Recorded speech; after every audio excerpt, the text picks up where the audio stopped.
राजनीति में ना कोई स्थायी दोस्त होता है और ना कोई स्थायी दुश्मन, और ना कोई गुरु होता है और ना कोई चेला। यानी मौके की राजनीति होती है, और जब अपने हित की बात नहीं होती तो गुरु चेले को छोड़ देता है और चेला गुरु को छोड़ देता।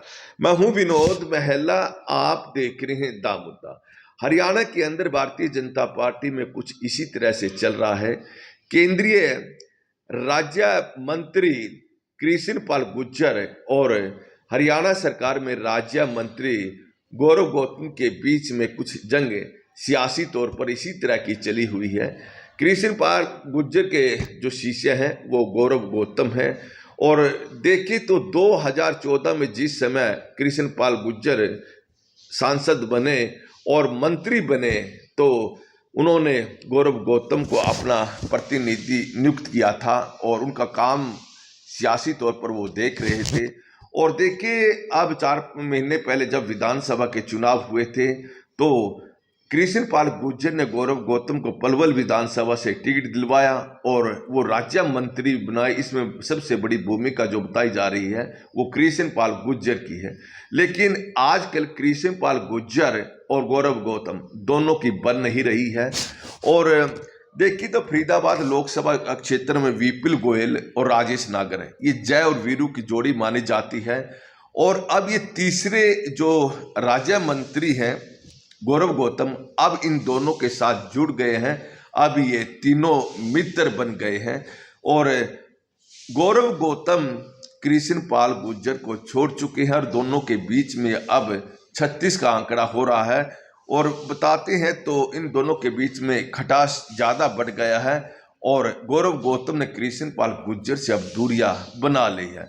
यहाँ तक तस्वीर बन गई है कि गौरव गौतम जहाँ कहीं भी विकास कार्य के लिए नींव पत्थर रख रहे हैं वहाँ पर कृष्ण पाल गुर्जर का नाम नहीं मिलता।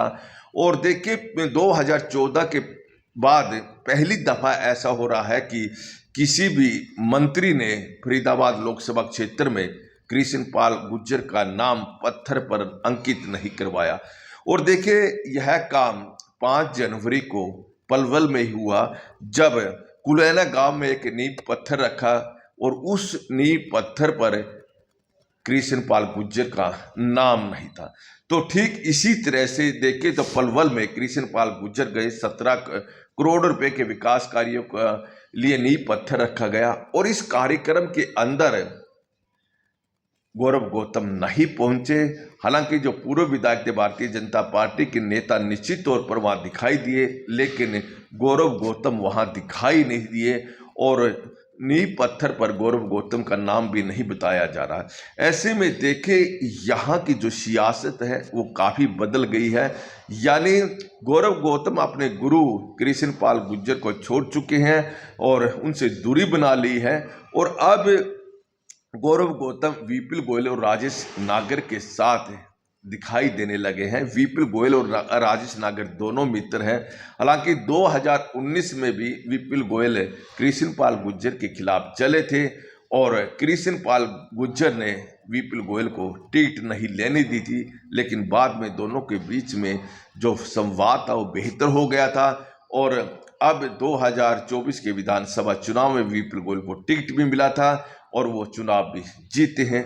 ऐसे में देखिए, जिस तरह से कांग्रेस पार्टी में गुटबाजी अक्सर दिखाई देती है, उसका कहीं ना कहीं थोड़ा बहुत रूप अब भारतीय जनता पार्टी में भी दिखाई देने लगा है। यह बात अलग है कि कांग्रेस पार्टी में यह खुलकर घटनाएं सामने आ जाती हैं और भारतीय जनता पार्टी में अंदर ही अंदर चलती है, और भारतीय जनता पार्टी के नेता एक दूसरे विधायक हो या सांसद हो या मंत्री हो उनके खिलाफ खुलकर नहीं बोलते, लेकिन कांग्रेस पार्टी के नेता खुलकर बोलने में परहेज नहीं करते, वो खुले तौर पर सब कुछ बता देते हैं।